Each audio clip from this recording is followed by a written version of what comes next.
This warm Saturday. Well, I want to thank everyone for coming out today for this event. Mr. Brian Hill is from Michigan. Where are you from? Benton Harbor, Michigan. And he's came all the way here to present this wonderful sketches and drawings from the field house to the White House. And also he had some sketches and drawings of Nelson Mandela.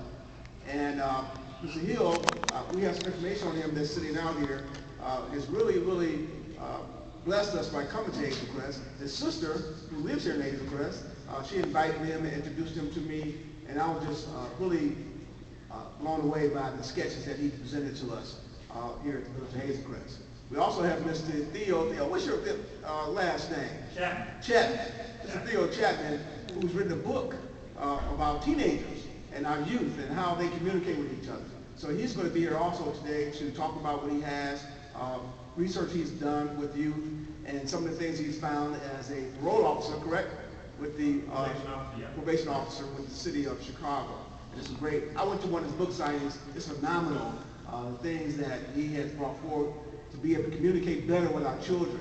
So, you know, as we were children, we had our own language, you know, being hip, being cool, and what's up, and all that. But now, with modern technology, not only do they have their own language, they have their own written language. And we need to be able to understand that so we can communicate with our youth. So first, what I would like to do is have both Mr. Brian Hill come up and say a few words about his pieces that he has here today. And then we're going to have Mr. Theo Chapman come up and talk a little bit about what he's going to present today. And then we can go around, look at the art, and listen to Mr. Chapman. And really, I think it's going to really enlighten all of us. So at first, I'd like to bring forth Mr. Brian Hill.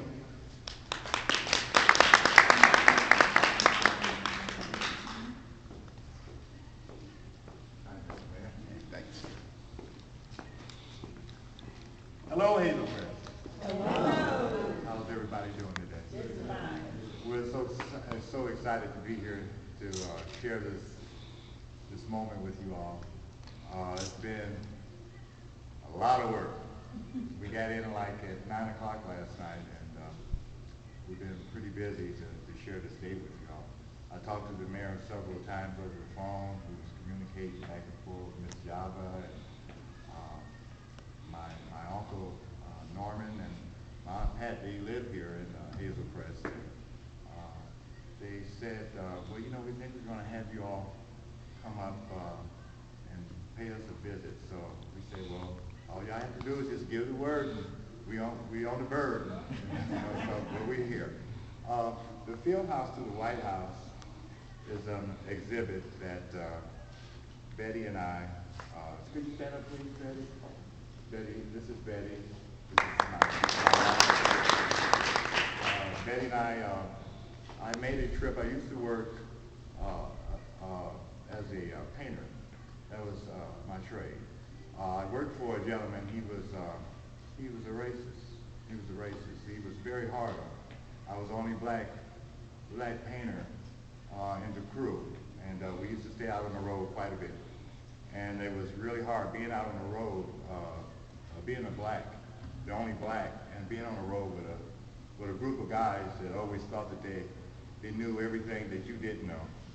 And when you really put it all together, you know, I was one of the main sources that kept the crew together and came up with the ideas that, you know, to bring revenue and to finance the boss that I was working for business. So I was important to him, and he was smart enough to know that. He used to say a lot of racist jokes to me, and you know, I never would have a lot to say.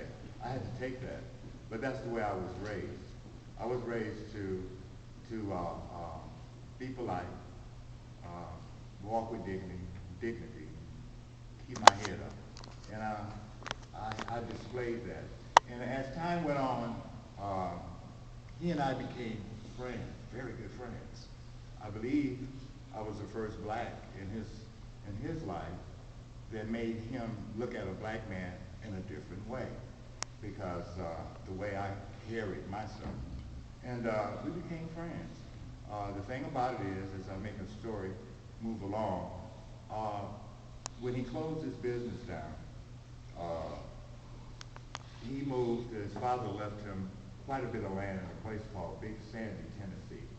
This Ku Klux Klan Confederate state, it's very, I got down there. I went, because I didn't want to go, but, I decided I would go with him to do some renovation down there, because we became good friends. And I trusted him enough to go, and I went. And when I went, it was a spiritual awakening for me. A spiritual awakening is something I believe that we all have, even as you look at the field house to the White House, and history speaks for itself, and it tells us a lot about who we are. Well, when I went to Big Sandy and experienced some of the things that I never had saw before, like I said, it was a spiritual awakening for me. For the first time I was ever in my whole entire life was in a cotton field. I saw cotton, I really saw cotton. And I told him, I said, could you pull over? I just like to stand in this field. And when I stood in this field, it was something came over me. Something got a hold of you, as I would say. Something came over me. And I picked the cotton, and it was just these feelings was overwhelming. So that wasn't it alone. I mean, this is a story that I talk about because it's such it's a life-changing story for me. As time went on, and I was down there for about a month, he finally decided on all his property he had. He said, I want to show you something. And I said, sure. So it's a big wooded area, a lot of property that his father had left him. And he was walking me through his property. As he was walking me through his property, he was taking me to these trails, and for the first time I ever told him, I said, you're not going to lynch me then, are you? I'm way up there in some place I'd never been before. And he said, no, I just want to show you something. So we go through this pathway, and I'm noticing there's a cemetery on the side with these old gravestones.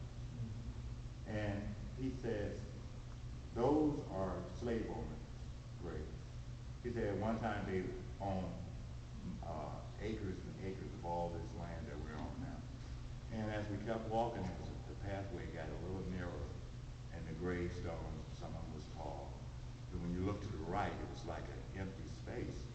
And I wasn't really paying attention to that side. I was looking at these unique gravestones. And he said, on this side, and he told me, he said, Brian, on this side, those are unmarked graves. And I said, unmarked graves? And I'm really wondering what's going on with this guy. And he said, yeah, those are unmarked graves of slaves. And these are the owners. And I said, are you kidding me? And he said, yes, it is. So he turned around and he walked away. And I was just stuck there. And so as I walked, my spirit pulled me to the right side, to that grave site. And I noticed as I was walking, all I saw was seashells.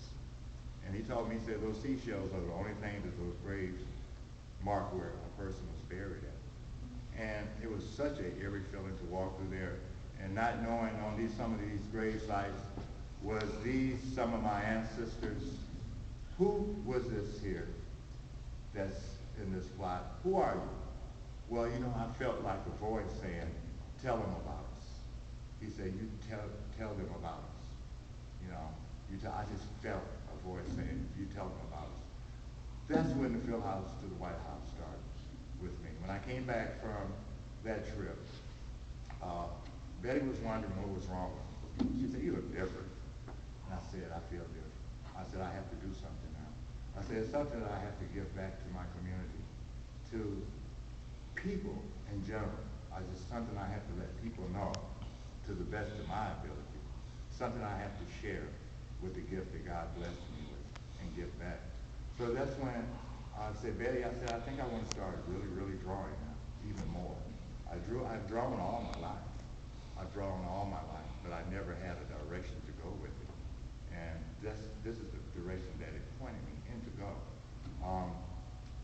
The thing about it that was left, I told Betty, I said, what should we call this thing? And she said, well, let's call it the field house to the White House. There it was again, that spirit.